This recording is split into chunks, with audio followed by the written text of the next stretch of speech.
Hi there! In this session, we'll be looking at how to manage your most important resource, your contact data. Data can get to Emarsys in a number of ways: API, WebExtend, integrations to e-commerce platforms like SAP Commerce Cloud, Magento or Shopify, relational data connections, Emarsys forms, or file imports.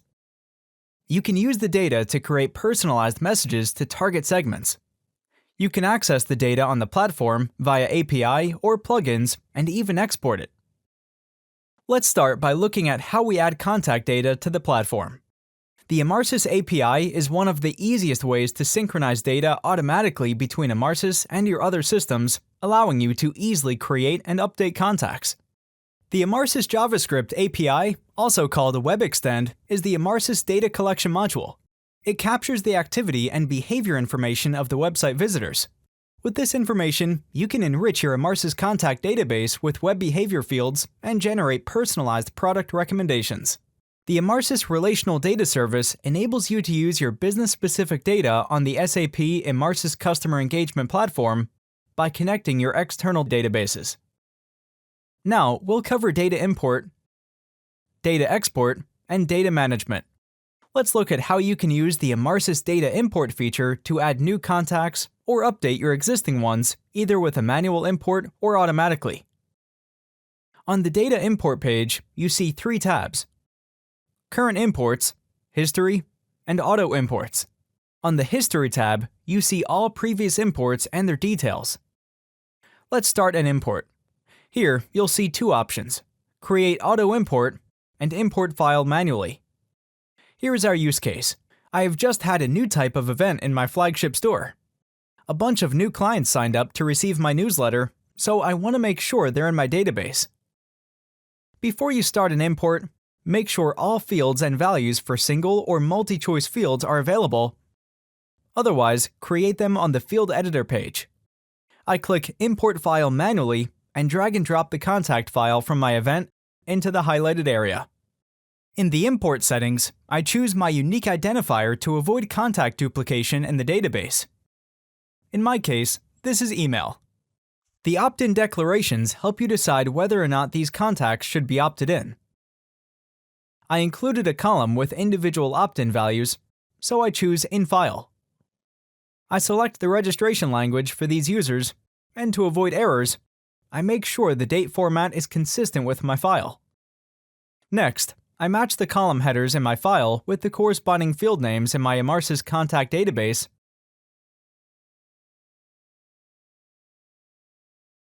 and I'm ready to move on to the next step. On the next page, I need to match the values in my file with those used in Emarsys. And on the last step, I name my import and click Start Import. Now, let's see how an auto import differs from a manual import. I click Import File and choose Create Auto Import. I name the auto import and choose how the imported list will be named. I choose where Emarsys will look for the file and the naming convention to look for, and go to the next step. Field and value matching are the same as for the manual import. On the Auto Import Summary page, double-check your settings and value and field matching, and save. Now your import will appear on the Auto Imports tab. Here you can edit, view, and delete existing auto imports, enable and disable them, and set up a new auto import. Before we explain how to export data from Emarsys, we want to mention Open Data. This plugin enables you to query and export all the email, web, browser, behavior, and channel response data that you have stored in your Emarsys account. Open Data is a Google Cloud Platform plugin, so you'll need to sign into the Google Cloud Platform data views to access it. For data export, you have manual and automated options. On the Data Export page, you can export three kinds of data: a contact list defined by you, data changes within a defined time period, contact responses to email campaigns launched within a defined time period. Let's start with contact lists. My manager has asked me to provide the list of users who clicked our marketing email on mobile devices. For that, I have created a segment which I'd like to export now. My export includes my segment, New Mobile Email, Mobile Responses. I will export the file to my WebDAV. After some further settings, my last step is to define what fields I want to export. Then I click Export Now. For our next use case, we're interested in exporting changes of existing contacts and new registrants daily. Therefore, I navigate to the Data Changes tab and click on Export Scheduler. Existing rules are shown here, along with their next scheduled export and the destination. You can also edit, delete, activate, or deactivate existing rules. To set up my auto export, I click New Rule. Here you have the same controls as for a manual export.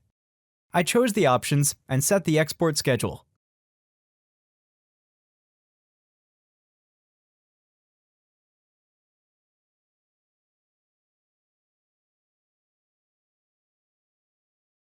After saving, the new rule appears in the list. The last export type is Contact Response. The additional email options you can define here are the type of email responses, as well as additional data fields to export. Now, let's talk about data management. On the Contact Lists overview page, you can view, rename, refresh, or delete your existing contact lists. Important! Delete only removes the list. It doesn't delete the contacts in it. Now, let's look at adding contacts manually to your account. You see 6 tabs. General fields are the most common ones.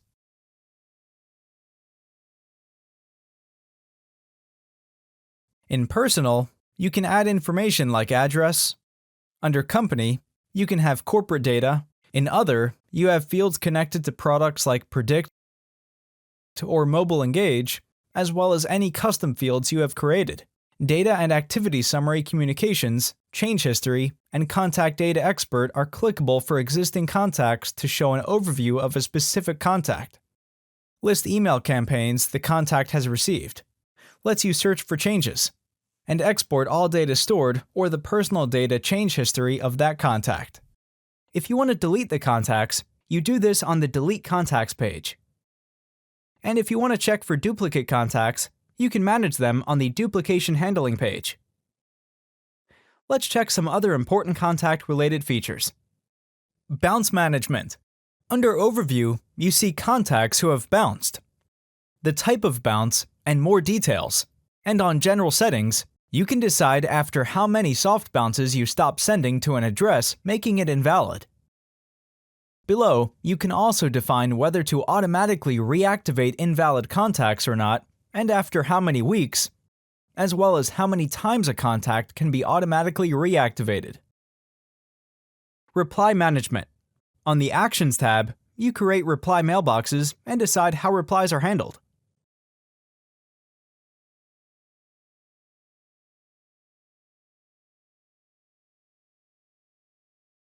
Under Inbox, all your incoming replies are listed by category. You can set up automatic replies to respond to your contact's emails automatically by building an automation program with the Channel Engagement node. Let's say your contact receives your email campaign where you turned on the Emarsys Reply Mail Management function. They reply, for example, with an email request to change their profile. In this case, the program automatically sends a pre-created email. For this, create and activate a triggered email that will be sent automatically to your contact. Then, create an interactions program where Channel Engagement is the event source. In the Channel Engagement entry node, select the Replied to an Email trigger event. Add a decision node to your program, select the Trigger Attributes template, choose the Reply Category attribute, and define the criteria, which is, in our example, the Change Profile category.